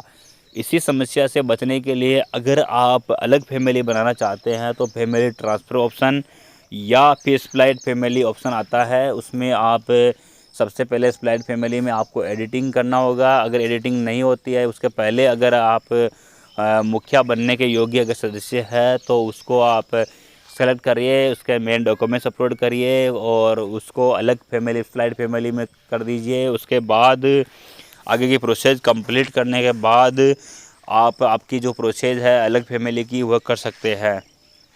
उसके अलावा इसमें जैसे आपके रिसिप्ट संख्या है वह फिल करने के बाद जो आगे की प्रोसेस है वह कर सकते हो। तो आपके जिस तरीके से आप करना चाहते हो तो इसमें आप इसका प्रयोग कर सकते हैं। तो मैं मोटा मोटा तौर पे बता देता हूँ आपको कि आप स्प्लिट फैमिली जो ऑप्शन है या ट्रांसफ़र फैमिली ऑप्शन है इसका प्रयोग करके ही आप फैमिली ट्रांसफ़र का यूज़ करें। उसके बाद में डैशबोर्ड पे क्लिक करते हैं तो आगे की सर्विस आती है अपने डिलीट मेंबर हो गया। उसके बाद में आगे की सर्विस बताता हूँ मैं आपको। तो आगे की सर्विस के लिए आगे की सर्विस है इनरोलमेंट एडिटिंग। तो इनरोलमेंट एडिटिंग में चलते हैं। इनरोलमेंट एडिटिंग में अपने को जो एडिटिंग करते हैं तो एडिटिंग से संबंधित सारा डाटा अपने को चेंज करने के लिए इसमें सर्विस दे रखी है। चाहे आपके आधार कार्ड में प्रॉब्लम हो, चाहे आपके मार्कशीट की प्रॉब्लम हो, चाहे आपके बैंक अकाउंट में मिस्टेक्स हो, चाहे आप जोड़ना चाहते हो नया डाटा, तो सबसे पहले अपने को रसीद संख्या यहाँ पे फिल करनी होती है। रसीद संख्या फिल करने के बाद अपने को आगे की प्रोसेस करने के लिए जैसे सेम डाटा होता है, जैसे मेरे रिसिप्ट संख्या में फिल करता हूँ। उसके बाद में रिसिप्ट संख्या फिल करने के बाद ओपन करते हैं।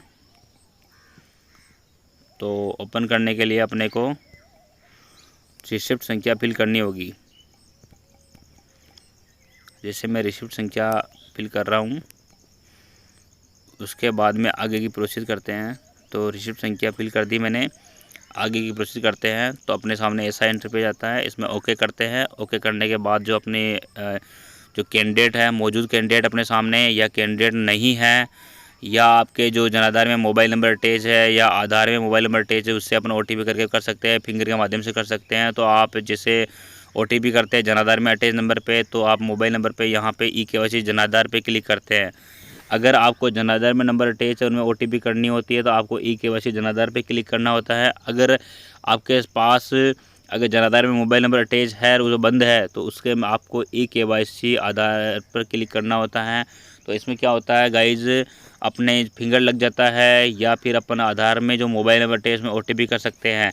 अगर आपके पास न आधार में मोबाइल नंबर अटैच है, न जनाधार में मोबाइल नंबर अटैच है, तो आप फिंगर के माध्यम से भी जनाधार को ओपन कर सकते हैं। तो मैं आपको तीनों ऑप्शन बता देता हूं। तो एक तो जनाधार eKYC बता दिया, उसके बाद में eKYC आधार पे क्लिक करता हूं, तो अपने सामने ऐसा इंटरफेस दिखाई देता है।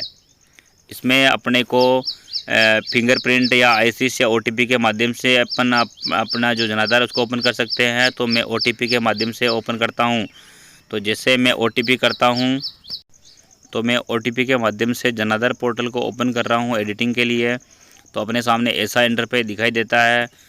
अब आपके जनाधार में जो प्रॉब्लम्स है उसको सही करने के लिए आप सबसे पहले तो अपने सामने ऐसा इंटरफेस ओपन रहता है। तो आप इसमें आधार संख्या या फ़ोटो चेंज करना चाहते हैं, तो फ़ोटो आप 50 KB से कम का स्कैन करके अपलोड कर सकते हो। इसके आप बाद में आप अपलोड अगर वेबकैम से कर रहे हो तो वेबकैम से कर सकते हो। इसके अलावा आप जो भी समुदाय से हो चेंज करना चाहते हो चेंज कर सकते हो। जाति चेंज करना चाहते हो, जाति में कुछ डिफरेंस चेंज करना चाहते हो कर सकते हो। इसके अलावा गाइज सबसे बड़ी बात यह है कि अभी हाल ही में 5-7 महीने पहले न्यूज़ आई थी कि 2022 में कि आप आपका नाम, जन्म तिथि और लिंग आप एक ही बार चेंज कर सकते हो, इसको बार बार अपडेट नहीं कर सकते हो। तो सबसे बड़ी बात यह है कि आपका जनाधार एडिटिंग करते हुए यह सावधानी ज़रूर बरतें कि आपका जो नाम है, नाम की स्पेलिंग है वह सही फिल करे। उसके अलावा आपका जो डेट ऑफ बर्थ है, डेट ऑफ बर्थ अच्छी तरह से फिल करे। उसके अलावा आपकी जो जाति है वो जाति को फिल करे। उसके बाद में जो आपका अदर डाटा है वह डाटा सारा फिल अच्छी तरीके से कर ले। उसके अलावा आप कोई एड्रेस में चेंज करना चाहते हो तो यहाँ से आप एड्रेस को एडिटिंग कर सकते हो। इसके अलावा अगर आप आपके बैंक अकाउंट से संबंधित डिटेल को चेंज करना चाहते हो तो आप यहाँ से बैंक अकाउंट डिटेल चेंज कर सकते हो। इसके अलावा मुखिया से संबंधित अगर डिटेल चेंज करना है, अगर आपकी शादी हो गई है तो यहाँ पे विवाहित अविवाहित कर सकते हो। अगर शादी नहीं हुई है तो भी वो जो सारी यहाँ पे देर की प्रोसेस उसके हिसाब से आप फिल कर सकते हो। अगर शादी होने के बाद पति पत्नी का नाम आता है तो यहाँ पे फिल कर सकते हो। आपकी वार्षिक आय चेंज कर सकते हो। उसके अलावा पैन कार्ड नंबर, आधार कार्ड नंबर, उसके अलावा ड्राइविंग लाइसेंस, अदर जो भी डॉक्यूमेंट्स है वो आप फिल कर सकते हो। उसके अलावा बाद में आपको यहाँ पे जैसे आप अगर आधार कार्ड में कुछ डाटा चेंज करते हो तो आधार कार्ड में आपको आपके जो सामने जो भी चेंज करते हो उसमें आपको डॉक्यूमेंट्स अपलोड करना होता है। जो भी आप जिसमें करेक्शन करना चाहोगे, जैसे बैंक अकाउंट पे करेक्शन कर रहे हो तो बैंक की आपको PDF फाइल अटैच करनी होती है, वह भी 150 KB के समथिंग। और उसके अलावा अगर आप आधार में करेक्शन कर रहे हो या आधार से संबंधित कोई करेक्शन कर रहे हो या मार्कशीट से आपको नाम सही कर रहे हो तो उसमें आपको मार्कशीट अपलोड करनी होगी। उसके अलावा जो भी अगर आप इनकम लगा रहे हो तो इनकम 1 लाख से अबव है आपकी तो आप इनकम सर्टिफिकेट अपलोड करना होगा। बाकी 1 लाख के अंडर में अगर वार्षिक आय फिल करते हो तो आपको आपके जो इनकम है वो इनकम के लिए डॉक्यूमेंट्स अपलोड नहीं करने होंगे। तो इस प्रकार आप आपका जो एडिटिंग का काम है वो कर सकते हो। उसके बाद आप सेव करने के बाद आगे जो नेक्स्ट आपका कैंडिडेट है उसका भी आप इसी प्रकार डाटा चेंज कर सकते हो। डाटा चेंज करने के लिए आपको सेम प्रोसेस बताई गई है। देखो यहाँ पे एक लाइन चल रही है, इसमें बताया गया है कि जनाधार में नाम, लिंग, जन्म तिथि एवं जाति को सिर्फ एक ही बार अद्यतन किया जा सकता है। तो आप गाइज विशेषकर ध्यान रखें कि आपका नाम है, आपकी जाति है, आपकी जन्म तारीख है या आपकी डेट ऑफ बर्थ है, ये चारों चीज़ें हैं जो आप बार बार चेंज नहीं करें, इनको एक ही बार चेंज करें। जो भी करना है कंप्लीट एक ही बार में कर ले, क्योंकि बार बार चेंज करने से आपको बहुत भारी समस्या का सामना करना पड़ सकता है।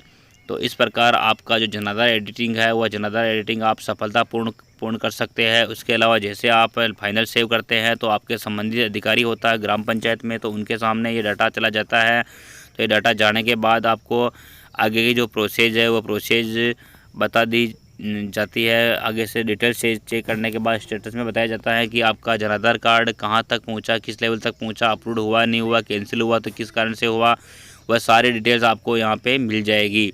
तो चलते हैं अपन अगले जो सर्विस है अगली सर्विस पे। तो अगली सर्विस आती है अपने पास, जो अगली सर्विस आती है कार्ड डिस्ट्रीब्यूशन। तो ये कार्ड क्या, जो कार्ड जैसे जो अटल सेवा केंद्र वाले मित्र वाले होते हैं जो कार्ड देते हैं, तो उनको कार्ड की जो डाटा होता है, कार्ड का डाटा सेव करना होता है, तो कार्ड का डाटा यहाँ पे वो सेव कर सकते हैं। तो कार्ड डिस्ट्रीब्यूशन पे वो करते हैं। उसके अलावा रिपोर्ट, कितने कार्ड आपने दिए, वह कार्ड की सारी रिपोर्ट इसमें रिपोर्ट्स के अंदर फिल करनी होती है। तो ये जो जन आधार कार्ड की डिटेल्स है वो रिपोर्ट्स इसमें सेव करनी होती है। इसके अलावा अगला ऑप्शन आता है ट्रांसफ़र फैमिली। तो ट्रांसफ़र फैमिली पे जैसे अपन क्लिक करते हैं तो अब ट्रांसफ़र फैमिली से बहुत सारे जो कस्टमर है, जो कैंडिडेट है, उनको बहुत समस्या का सामना करना पड़ता है। तो आपको मैं एक सीधी सी लैंग्वेज में बताना चाहता हूँ कि अगर आपको जन आधार कार्ड अलग बनाना है या आपके जो फैमिली है उसी में रखना है, तो एग्जाम्पल के तौर पे अगर किसी लड़की की शादी हो गई है तो उसका जन आधार कार्ड अब उनके ससुराल पक्ष वालों की तरफ ऐड करना होता है उसका नाम। तो उसके लिए मैं आपको डिटेल से बताऊंगा कि सबसे पहले उनको निर्णय लेना होगा पति पत्नी को कि उनका दोनों का जन आधार कार्ड आपके जो लड़के के जो माता पिता है उसमें रखना है या बिल्कुल ही अलग फैमिली, न्यू फैमिली बनानी है। तो अगर आपको उनके माता पिता के साथ, लड़के वाले के माता पिता के साथ नाम रखना है तो आपको यहाँ से स्प्लिट फैमिली से आपको ट्रांसफ़र करके जो लड़के वाले हैं उनकी तरफ आप ट्रांसफ़र कर सकते हैं। तो इसके अलावा अगर लड़की के नाम से अलग से उनके माता पिता की तरफ से अगर जन आधार कार्ड बनाना चाहे तो स्प्लिट फैमिली ऑप्शन पे जाके वहाँ पे स्प्लिट फैमिली के माध्यम से अलग फैमिली बनाए और उसके बाद में एक अलग से नई रिसिप्ट नंबर, नई रसीद संख्या जनरेट हो जाएगी न्यू फैमिली की। तो वह नई रसीद संख्या आ जाती है। उसके बाद में अब लड़का है तो लड़का की तरफ से जो नाम है तो वह नाम अपने लड़के के माता पिता के जन आधार कार्ड से जो लड़की के जन आधार कार्ड की जो नई रसीद मिली है उसमें आप ट्रांसफ़र कर सकते हैं। वह ट्रांसफ़र करने के बाद जो मेन डॉक्यूमेंट्स आपका आधार है या विवाहित प्रमाण पत्र है, मैरिज सर्टिफिकेट, वह अपलोड करने के बाद आपको आगे की प्रोसेस करनी होती है। जो आगे की प्रोसेस करते हो तो उस प्रोसेस को करने के बाद जो आपका संबंधित अधिकारी होता है, अधिकारी के पास ये सारी सूचनाएं चली जाती है। तो वह डॉक्यूमेंट्स और प्लस अदर डिटेल्स चेक करने के बाद वह ब्लॉक लेवल पे सेंड कर देता है। जैसे ब्लॉक लेवल पे सेंड करते हैं तो ब्लॉक लेवल वाले अधिकारी चेक करने के बाद इसको अपने जो राजधानी लेवल पे जो वर्क होता है जन आधार का मेन पोर्टल का, तो वहाँ पे सेंड कर देते हैं। तो वहाँ पे जाने के बाद भी डाटा चेक होता है। चेक होने के बाद जो उसके आगे की प्रोसेस रहती है उस प्रोसेस को वह फॉलो करने के बाद कार्ड को कंप्लीट कर दिया जाता है। उसके बाद आपके पास आपका कार्ड पहुँच जाता है। अगर आपके पास आपका पति पत्नी का जो न्यू कार्ड बनाया है न्यू फैमिली का, अगर वह कार्ड आपके पास नहीं पहुँचता है तो आप ई मित्रा के माध्यम से भी आप आपका ई जन आधार कार्ड प्रिंट करवा सकते हैं। प्रिंट करवाने के बाद आप सफलतापूर्ण आपका जो वर्क है जन आधार का वो करवा सकते हैं। तो इस प्रकार आप स्प्लिट फैमिली या ट्रांसफ़र मेंबर का ऑप्शन प्रयोग करके आप आपके जो समस्या आ रही है उस समस्या का आप समाधान कर सकते हैं गाइज। तो मैं ले चलता हूँ आपको डैशबोर्ड पे। डैशबोर्ड पे चलने के बाद ले चलता हूँ मैं आगे की सर्विस पे। तो ये ट्रांसफ़र फैमिली से संबंधित सर्विस हो गई है। उसके अलावा चलते हैं अपन आगे की सर्विस पे। होप चेंज में आता है head of family change. Head of family change में आप अगर आपकी हेड ऑफ फैमिली चेंज करना चाहते हैं तो आपके सामने ऐसा इंटरफेस आएगा। फिर आपको ओके करना होगा। ओके करने के बाद अभी तो यहाँ पे एक कैंडिडेट ही है, इसलिए बाकी जितने भी कैंडिडेट होते हैं वह कैंडिडेट होने के बाद अगर हेड फैमिली, जैसे यहाँ पे मेरा नाम दे रखा है, इसकी जगह अगर अदर कैंडिडेट यहाँ पे ऐड होते हैं तो ऐड कैंडिडेट को उसमें आप उसमें हेड ऑफ फैमिली के रूप में प्रयोग करके उसके जो डॉक्यूमेंट्स अपलोड करने के बाद आगे की प्रोसेस कर देते हैं। तो उसके बाद में जो सक्षम अधिकारी होता है वो अप्रूव करने के बाद अपनी जो हेड ऑफ फैमिली है वो चेंज कर सकते हैं। तो इसका यूज आप अगर ई मित्रा धारक हो तो आप खुद करें। हेड ऑफ फैमिली के बारे में अगर आपको कोई प्रॉब्लम आती है तो आप मेरे को कमेंट बॉक्स में ज़रूर कमेंट करें, मैं आपको इसका जवाब ज़रूर दूंगा। आपके कोई सी प्रॉब्लम आती है तो आप मेरे को ज़रूर बताइएगा। तो ये है होता है हेड ऑफ फैमिली चेंज का ऑप्शन। इसमें तो हेड ऑफ फैमिली आप चेंज कर सकते हो। इसके अलावा चलते हैं आगे की सर्विस पे। जैसे आगे की सर्विस पे चलते हैं तो आगे की सर्विस बता रखी है इसमें। जो आगे सर्विस है, आगे का ऑप्शन आएगा स्प्लिट फैमिली। स्प्लिट फैमिली में मैंने आपको बता ही दिया कि जो आप सदस्य है वो सदस्य अगर चेंज होना चाहते हैं, अगर आपका जनाधार कार्ड न्यू इनरोलमेंट करना चाहते हैं, फैमिली अलग करना चाहते हैं, आपके माता पिता के जनाधार कार्ड से अलग होना चाहते हैं, तो एक दूसरे परिवार के कैंडिडेट को अलग फैमिली बनाना या ट्रांसफ़र करने के लिए स्प्लिट ऑप्शन है, यह बहुत ही महत्वपूर्ण है। इसमें आप डॉक्यूमेंट्स अपलोड करने के बाद, आपकी जो प्रोसीजर कंप्लीट करने के बाद आपका स्प्लिट फैमिली से हैंड टू हैंड आपको अलग रिसिप्ट नंबर मिल जाता है पोर्टल से, तो आपकी अलग फैमिली बन जाती है। तो इस प्रकार आप आपका जो रसीद संख्या अलग से प्राप्त कर सकते हैं। उसके अलावा जो आपके कैंडिडेट है, अदर कैंडिडेट को आप उसमें जोड़ना चाहते हैं, तो जो न्यू रसीद संख्या आई है उस रसीद संख्या में आप स्प्लिट फैमिली के माध्यम से आप जो कैंडिडेट है उनको आप इसमें ट्रांसफ़र कर सकते हैं। उसके बाद में आपकी आगे की जो प्रोसेस होती है अपने जो ग्राम पंचायत लेवल, उसके बाद ब्लॉक लेवल के बाद में अपने जो जयपुर लेवल की वो सारी कंप्लीट होने के बाद प्रोसेस आपका जो जनाधार कार्ड है वो कंप्लीट हो जाता है। तो इसके बारे में पहले बता चुका हूँ आपको ट्रांसफ़र के बारे में, जो ट्रांसफ़र फैमिली आया था उसमें।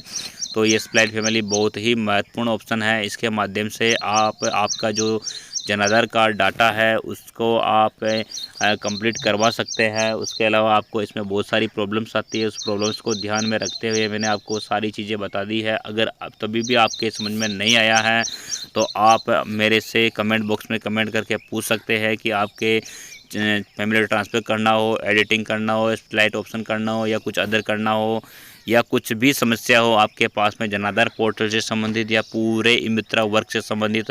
आपने क्या अगर सारा ई मित्रा का वर्क है तो ई मित्रा के वर्क के हिसाब से मैं आपकी बहुत ही हेल्प कर सकता हूं, क्योंकि जितने भी समस्या होती है, जितना मेरे पास वर्क होता है वो वर्क के बारे में जितनी मेरी जानकारी होती है, जिस काम को मैं जानता हूं उसके बारे में आपको कभी मना नहीं करूंगा। बाकी आप मेरे कमेंट बॉक्स पे ज़रूर कमेंट करें, उसमें मैं आपको जवाब ज़रूर दूंगा। उसके अलावा चलते हैं अपन गो बैक पे, अगली वाली सर्विस पे। तो लास्ट सर्विस रह गई अपने पास, उसमें चलते हैं ऑफलाइन सीडिंग में।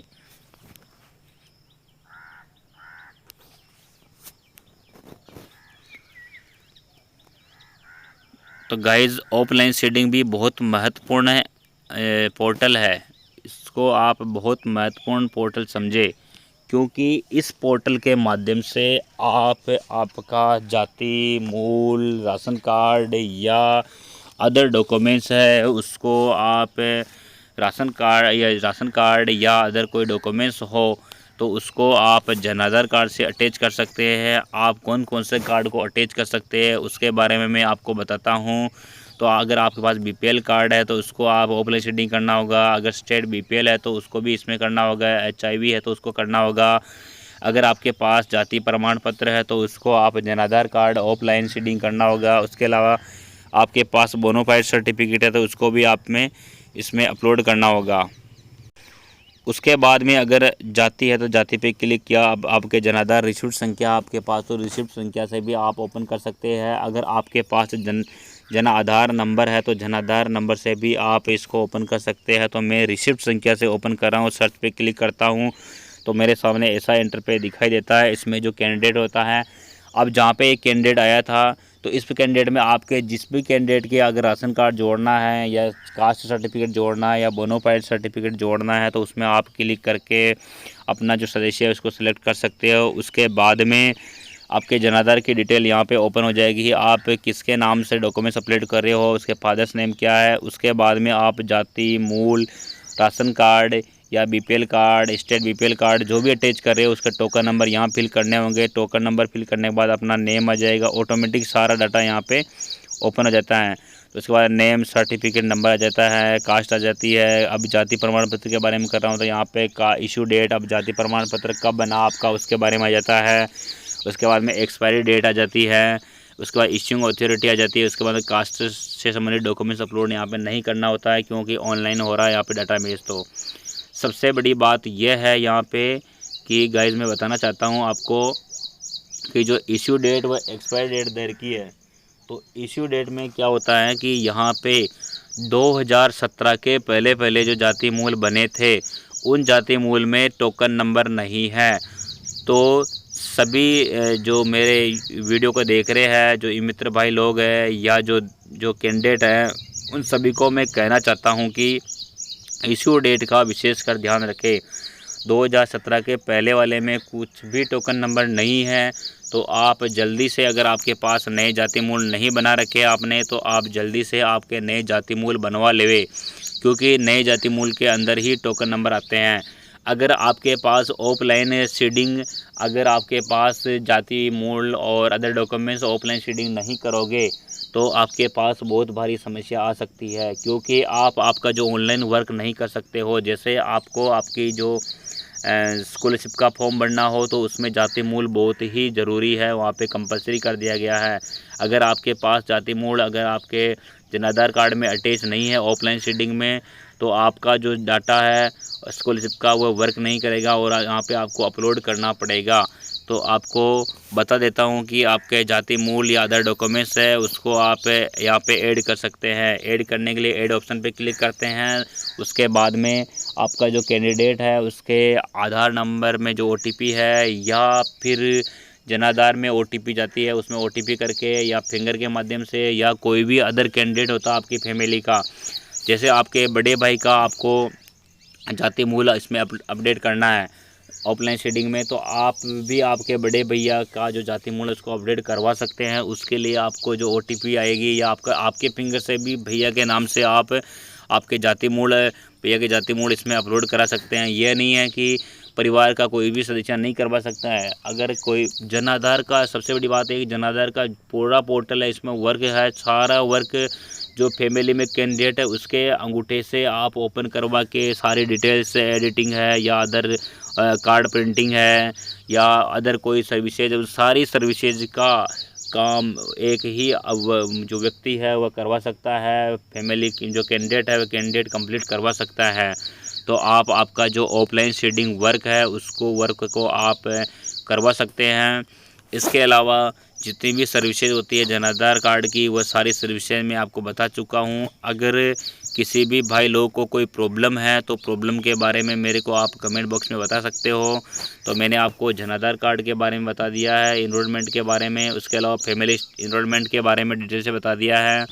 उसके बाद जेनरिक सर्च का बता दिया है, नॉलेजमेंट रिसिप्ट का बता दिया है, फैमिली न्यू इनरोलमेंट का बता दिया है, एड मेंबर का बता दिया है, और पेंडिंग फैमिली का बता दिया है, और डिलीट होप हो गया, अपलोड डॉक्यूमेंट्स हो गए, डिलीट मेंबर हो गया, उसके अलावा जो रिसिप्ट नंबर हो गया, जेनरिक सर्च हो गया, रिपोर्ट हो गया, डिलीट मेंबर हो गया, हेड फैमिली हो गया, उसके अलावा स्प्लिट फैमिली हो गया, उसके बाद में ट्रांसफ़र फैमिली हो गया। और ऑफलाइन सीडिंग के बारे में मैंने लास्ट में बताया था कि ऑफलाइन सीडिंग कैसे होती हैं, क्यों करते हैं, किस लिए करते हैं, कैसे होती है और कौन से जाति मूल से होती है, वह सारी जो वर्क की जो प्रॉब्लम्स है वह सारी मैंने बता दी है।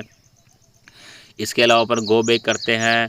जैसे अपन गो बैक करते हैं तो अपने पास सीडिंग ऑप्शन आ जाता है। तो सीडिंग ऑप्शन में सीडिंग पास ग्राम सभा और के नंबर सीडिंग, तो सीडिंग 2 पे जैसे क्लिक करते हैं तो अपने सामने ऐसा इंटरफेस आ जाता है। तो इसमें सीडिंग में अभी कुछ भी नहीं आ रहा डाटा, अपन बैक करते हैं, डाटा नहीं आ रहा। तो इसके अलावा जैसे अपन बैक करते हैं तो गो बैक करेंगे, गो बैक करने वाले वापस इनरोलमेंट पे जाएंगे।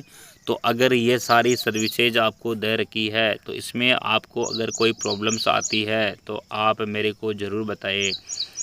वापस दोबारा मैं बता देता हूँ आपको, जन आधार कार्ड ई कार्ड प्रिंट कर सकते हैं। फैमिली इनरोलमेंट में आपको फैमिली इनरोलमेंट का जो स्टेटस है वो चेक कर सकते हैं। जेनरिक सर्च में जेनरिक अगर आपके पास रिसिप्ट संख्या नहीं है तो आप आपके मोबाइल नंबर या आपके अकाउंट नंबर या PPO नंबर या job card number, ration card number, mobile number, अगर ये सारी चीज़ें नहीं हैं तो इसके अलावा भी आप आपकी नॉर्मल डिटेल्स जैसे डिस्ट्रिक्ट है, ब्लॉक लेवल है, उसके बाद में आपकी ग्राम पंचायत है, उसके बाद हेड फैमिली नेम है, उसके हस्बैंड का नाम है या फादर्स नेम है।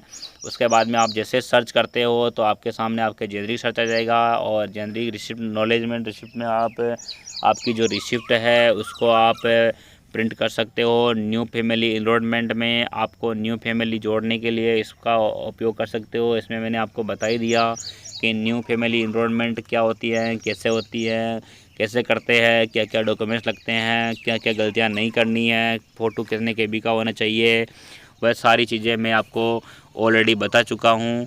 इसके अलावा जो आगे की प्रक्रिया है उसमें ऐड मेंबर, तो ऐड मेंबर के बारे में मैं बता चुका हूँ। ऐड मेंबर कैसे करते हैं, कैसे होता है, क्या OTP कहाँ जाती है, फिंगर किसका लगता है, वह सारी प्रोसेस में बता चुका हूँ। और कितने कैंडिडेट होते हैं और एड्रेस किन के लगता है। ऐड मेंबर में address only for head family के लगता है।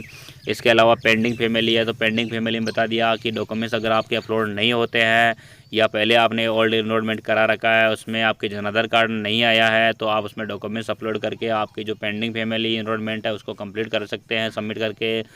उसके अलावा डिलीट होप का, डिलीट होप को मैंने बता ही दिया आपको। डिलीट होप में आप अगर कैंडिडेट की डेथ हो जाती है या अदर राज्य में उसकी शादी हो जाती है तो उसको डिलीट करना पड़ता है। अदर को आप डिलीट करते हैं तो आपको बार बार वही समस्या आती है, उसमें आप आपका जो जन आधार कार्ड में अदर जन आधार कार्ड में जोड़ नहीं सकते हैं। इसलिए आप आपके जो अगर डिलीट करना है तो डिलीट वाले को तो डिलीट फैमिली नहीं करे, और उसके अलावा आप स्प्लाइट फैमिली ऑप्शन का प्रयोग करें या मेंबर ट्रांसफ़र का उपयोग करें। उसके बाद अपलोड डॉक्यूमेंट से संबंधी बता दिया मैंने। डॉक्यूमेंट्स अपलोड कंप्लीट करें जन आधार एनरोलमेंट होने के बाद। डिलीट मेंबर, अगर डिलीट मेंबर करना चाहते हैं, किसी की डेथ हो गई है तो उसका डेथ सर्टिफिकेट लगाए। अगर कोई संबंध विच्छेद हो गया या अदर कोई हो गया तो अगर कोई भी अगर प्रॉब्लम्स हो आपके तो उसको आप डिलीट कर सकते हैं। इसके अलावा आप जेनरिक सर्च करने का बता ही दिया। उसके बाद एडिटिंग, फैमिली एडिटिंग के बारे में बता रहा हूँ, तो एडिटिंग कर सकते हैं। एडिटिंग में भी अदर जो एडिटिंग की जो सारी मैंने बताई कमियाँ, आप आपके नाम है, जन्म तिथि है या डेट ऑफ बर्थ है या कास्ट है, इसको बार बार चेंज नहीं करें, एक ही बार चेंज करें, इनको बार बार चेंज नहीं कर सकते हैं, ये विशेषकर ध्यान रखें। उसके अलावा आपको ऑफलाइन शेडिंग के बारे में बता दिया। उसके बाद रिपोर्ट्स के बारे में जो अटल सेवा केंद्र वाले होते हैं उनको रिपोर्ट देनी होती है जन आधार कार्ड डाटा के बारे में। उसके अलावा जो अदर प्रॉब्लम्स होती है वो प्रॉब्लम्स के बारे में भी जानकारी मिल जाती है।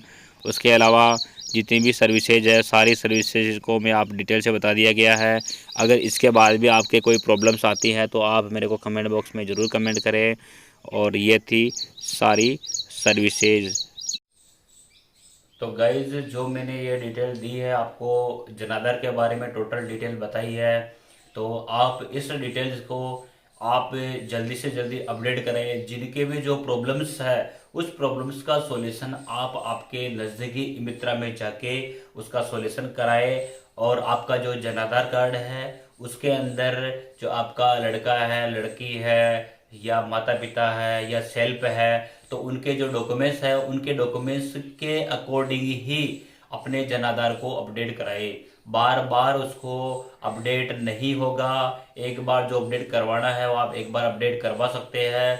इसके अलावा गाइज जो मैंने ये पूरी डिटेल्स, जनाधार का पूरा पोर्टल है, इस पोर्टल की जो पूरी डिटेल्स आपको समझाई है, तो इस डिटेल्स की जो जानकारी है उस जानकारी के अकॉर्डिंग आप जो आपके अगर फैमिली ट्रांसफर करना है या एडिटिंग करना है या स्प्लिट फैमिली करना है या रिसिप्ट निकालना है या अदर कोई सा भी वर्क हो, तो आपको भी जानने का मौका मिला कि ई मित्र में कैसे कार्य होता है और ई मित्र का कार्य ई मित्र वाले कैसे करते हैं, उसकी टोटल डिटेल्स आपको मिल जाएगी। और अगर आप आपके जनाधार को अपडेट करवाना चाहते हो तो आप ई मित्र में जाने के बाद आप ई मित्र के जो कंप्यूटर है, ई मित्र वाले का कंप्यूटर है, उस कंप्यूटर के सामने बैठे और वहाँ पे अपनी जो डिटेल्स भरता है ई मित्र वाला, उस सारे डिटेल्स को आप एक बार अच्छी तरीके से, एक बार की बजाय 2 बार 3 बार चेक करें, क्योंकि आपको वह डिटेल्स बार बार चेंज करने का मौका नहीं मिलेगा। इसलिए जो भाई लोग हैं उनको मैं बताना चाहता हूँ कि आप जब भी जनाधार अपडेट करवाए, जनाधार में बहुत ज़बरदस्त प्रॉब्लम आ रही है ये नाम की।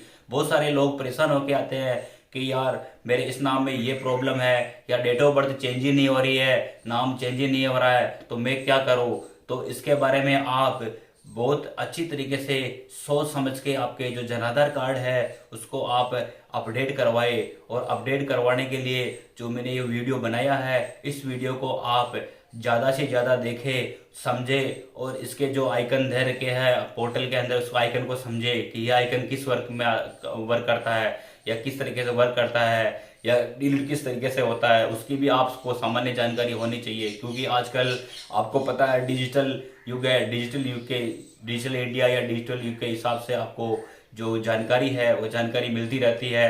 और आपको हर एक टाइम आपको इस तरीके से जानकारी मैं आपको उपलब्ध कराता रहूँगा। इसके अलावा गाइज लास्ट में आपको बताना होगा या आपको बताऊंगा कि ये आपको जो वीडियो है, वीडियो आपको कैसा लगा, इसके बारे में आप कमेंट बॉक्स में कमेंट जरूर करें। और आप आपका यूट्यूब चैनल JMD ई मित्रा हेल्प डेस्क राजस्थान को सब्सक्राइब करें, शेयर करें, कमेंट करें, जो अपने फैमिली वाले सदस्य हैं उनको बताएं। तो वेरी वेरी थैंक्स। JMD मित्रा में आपका वेरी वेरी वेलकम है गाइज, वेरी वेरी थैंक्स।